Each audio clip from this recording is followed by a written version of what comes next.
जिसे एकादशी व्रत रहना हो उसका नियम है, प्रतिदिन जो तुलसी जी की भक्ति करता है, तुलसी का पौधा रोप करके तुलसी जी का सिंचन करना, तुलसी जी को तिलक लगाना, तुलसी जी को माला पहनाना, तुलसी जी की परिक्रमा करना, तुलसी जी को प्रणाम करना, वो कोटि सहस्त्र युगों तक ऐसा महान सुकृत होता है कि भगवान श्री कृष्ण के नित्य समीप रहता है जो तुलसी जी की सेवा करता है।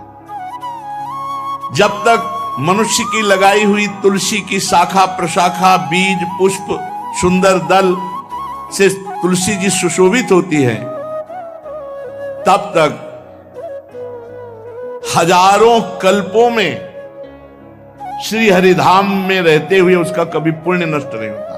जैसे एक दिन 1000 कल्प, 2 दिन 2000 कल्प वो भगवान के नित्य धाम में महान सुकृत के बल से भगवत धाम में रहेगा, जो तुलसी जी का पक्का मान लीजिए। जब स्वयं में से तो तुलसी जी रोपण करके तुलसी जी का एक वन लगाया और रोज नवीन नवीन मंजरी तुलसी दल लेकर प्रभु के चरणों में, कहीं न कहीं तुलसी जी की कृपा हुई। वृंदावन, ये वृंदा अधिष्ठात्री देवी वृंदावन की है, इनकी कृपा के बिना हे चंद्रादने संपूर्ण पत्रों और पुष्पों को जो उतार करके सम्मान पूर्वक पहले प्रार्थना करनी चाहिए, हे वृंदा देवी, हे तुलसी जी, भगवान श्री हरि की पूजा के लिए या प्रियाजू की पूजा के लिए हम आपके कुछ मंजरी कुछ दल लेकर के सेवा करना चाहते हैं, आप कृपा करके मुझे दीजिए, और फिर उतार लें। ऐसे नोचना नहीं, बहुत सम्मान से बहुत प्यार से, तो तुलसी जी प्रसन्न होती हैं। जो मनुष्य तुलसी दल से श्री हरि की पूजा करता है, कोई भी पाप उसका स्पर्श नहीं कर सकता। पूर्व में किया हुआ कोई भी पाप उसको दंड नहीं मिलेगा जो तुलसी जी की आराधना नित्य करता है। अब इतना जल भी ना चढ़ा दे, मार पुण्य हो जाए और तुलसी जी अंतर ध्यान अनुकूल जल, जैसे मान लो गमले पे हैं तो इतना बड़ा तांबे का रोज उससे अब भर के लोटा चढ़ा दोगे 2-4 दिन में अंतर ध्यान हो जाएंगे तुलसी जी। बहुत विवेक से जरूरत है, मतलब भारी पुण्य होगा।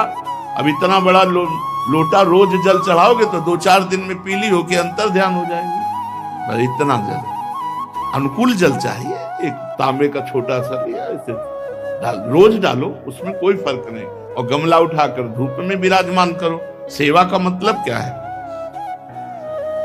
जो तुलसी जी को जल अर्पित करके तुलसी जी की सेवा करता है, हरि चिंतन करता, कभी कोई पाप उसका स्पर्श नहीं कर सकता। 100 भार सोना, 400 भार चांदी,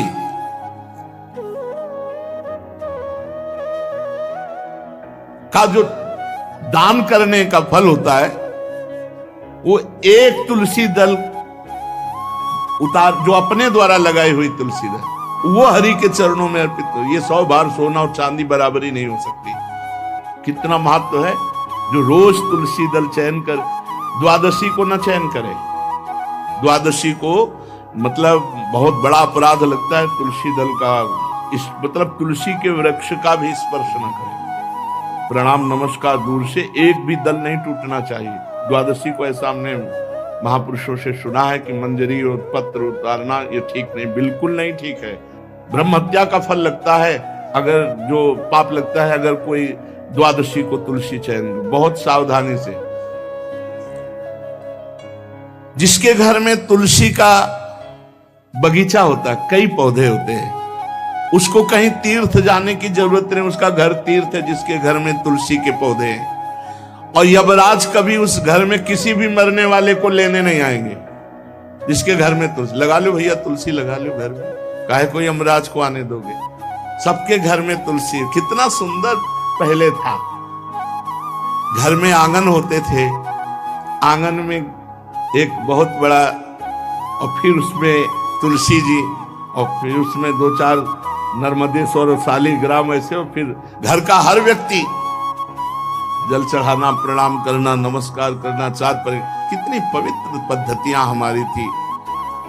जब रसोई बने पहली गाय के लिए, फिर कुछ पक्षियों के लिए, फिर कोई संत महात्मा, कोई भिक्षु, ऐसा कितना पवित्र व्यवहार। यहाँ जैसे हमने देखा है, ये रसोई बन रही ना, तो धुआं नहीं खत्म होने पाता, वो ही सब अपवित्र किए हुए हैं, राक्षसी बुद्धि आती चली जा रही। तुलसी जी, ये भागवती को वस्तु है। हमें लगता है बालकनी तो होती ही, बढ़िया बालकनी में कैसा उठाने धरने वाला स्टैंड लोहे का रखो कि तुलसी जी को विराजमान कर दो। जिसके घर में तुलसी जी विराजमान होती, उसके घर में यमराज कभी नहीं जाते। जो तुलसी जी का सेवन करता है, उसकी सारी कामनाएं तुलसी जी पूर्ण कर देती है। तुलसी जी को लगाना, तुलसी जी का पालन करना, तुलसी जी को सिंचन करना, तुलसी जी का दर्शन करना, तुलसी जी का स्पर्श करना, मनुष्य के द्वारा जो मन, वाणी और शरीर से पाप हो गए, सबको तुलसी महारानी क्षमा कर देती है, दग्ध कर देती है। पुष्कर आदि तीर्थ, गंगा आदि परम पावन नदियां, ये सब जो इस